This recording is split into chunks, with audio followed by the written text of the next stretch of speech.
Who am I? The most sacred question ever asked. Begin your journey inward. Upadēśa Saram. Essence of Self-Enquiry by Bhagwan Sri Ramana Maharshi. Be still. Be aware. Be that. Explore all 30 shlokas, one by one, with deep insight and simple clarity. When the ego is gone, the self shines by itself. This alone is the great tapas, the true teaching of Bhagwan Sri Ramana Maharshi. Upadēśa Saram, Episode 30, Shloka 30, The Teaching Born of Silence. Namaste, dear seeker. Welcome to Episode 30, the final step in this sacred journey through Upadēśa Saram, the essence of spiritual teaching, by Bhagwan Sri Ramana Maharshi. Recap of Shloka 29. In the previous verse, Bhagwan revealed the ultimate truth. The seeker who realizes the self does not merely escape bondage. He goes beyond both bondage and liberation. He abides in Parama Sukham, the highest bliss, here and now, shining as the divine.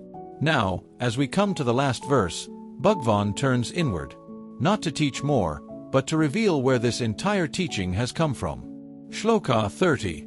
Aham-aptaka nijavibhanakam. Mahadidam tepo ramanavajiyam. Word by word meaning.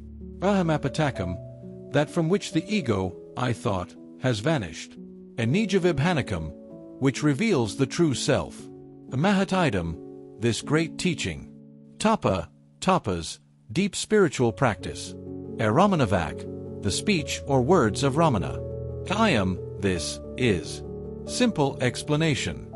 Bhagwan says, this great teaching, Mahad Idam, is not born of intellectual effort or scholarship. It arose from the pure silence of the self, where the false ego has disappeared, aham-apatakam, and the true self shines forth, nijavibhanakam. This is not philosophy, but the direct outcome of tapas, of intense self-inquiry and abidance in pure being. These words, says Bhagwan, are not just teachings.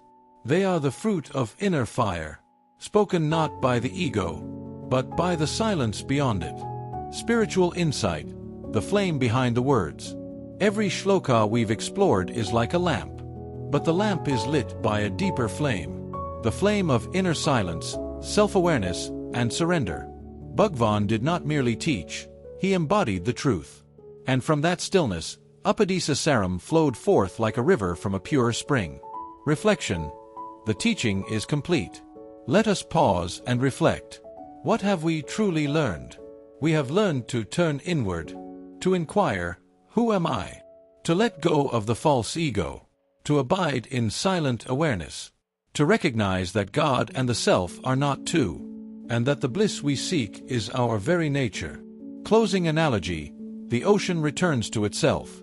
Just as a wave rises, forgets itself, and crashes, then finally realizes it is only water, so too, the mind rises, forgets its source, and suffers, but finally comes to rest in the vast, silent ocean of being.